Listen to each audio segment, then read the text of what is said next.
Order 66 was the devastating action that brought the Jedi to ruin.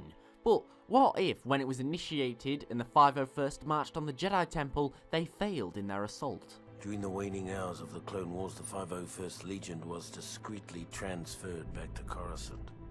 Did we have any doubts? Any private traitorous thoughts? Perhaps, but no one said a word.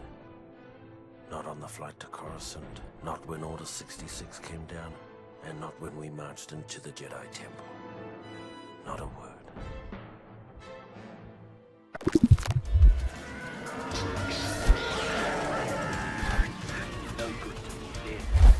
So for this theory, we're going to say that Sidious defeats Windu and sends Skywalker and the 501st to clear the temple, as they did in our timeline.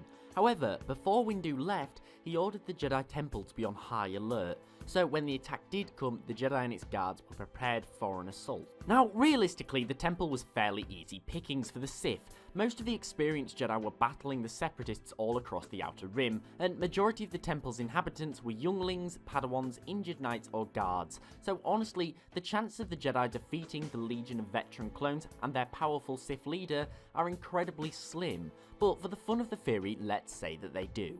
We'll say that Anakin is defeated and the 501st are forced into retreat. So what do the remaining Jedi do? Well, they can't stay in the temple. It would only be a matter of time before Sidious called reinforcements, and failing that, he just called an orbital strike and destroyed the temple altogether, burying the Jedi inhabitants. And with no hope of getting off world, since there's a decent portion of the Republic fleet in orbit after Palpatine's capture. So they would be blown out of the sky long before they could get anywhere out of the system. So I'm going to say the Jedi decide to go on the offensive.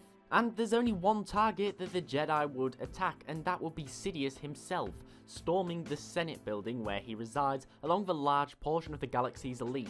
Again, the chances of them reaching the Senate building with only Padawan injured and some temple guard is incredibly low, but we're gonna say that they do just to keep this theory going. Now, they reach the Senate building without taking too many casualties, take out the Senate commandos guarding it and prepare to face off against Sidious. Now, it's really likely that Palpatine would have retreated as soon as he learned that the Jedi were on their way. However, there's another problem. Although it happened at night, there would still be plenty of very important people around the galaxy in the Senate building. Off-world dignitaries, royalty, and just general staffers. Remember, an essential part of Sidious's plan was to keep the Senate intact. He needed them to maintain order whilst he grew strength, so eventually he would be powerful enough to take control from them. So destroying the Senate building and killing senators would lead to some significant damage for Sidious's regime. Also, Sidious needs to act quickly. He was able to declare himself emperor because of fear-mongering, because he showed strength. But if he gets drawn into a lengthy standoff with the Jedi, he would look weak, and his political rivals would have time to stand against him. So time really is of the essence. The Jedi would be attempting to convince the galaxy of their innocence, while Sidious's troops would be attempting to raid the Senate building and kill the Jedi. And realistically, it would end in one of two ways. Either A, the Republic forces managed to block the Jedi's communication, raid the Senate building and kill them, as well as dispose of anyone the Jedi told, and ultimately Sidious would rise to power parallel to how he did in our timeline. Or B, the Jedi managed to get the word out and convince the Senate to hear them out. With the proof mounting up, the Senate would likely be able to override Sidious's control of the Grand Army of the Republic. From here, Sidious would be arrested and likely killed.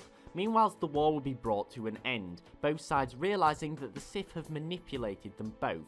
But the galaxy would still be in total ruin, and after this the Jedi would take more than a millennia to recuperate their losses after the devastation around the galaxy that was wrought upon them from Order 66. But what do you think would happen if the Jedi did survive Operation Knightfall, and how would it work out? Thanks for watching. If you enjoyed, please remember to like and sub for more content, and follow me on Twitter, The Lore Guy, for regular updates. Thanks for watching, and I'll see you next time.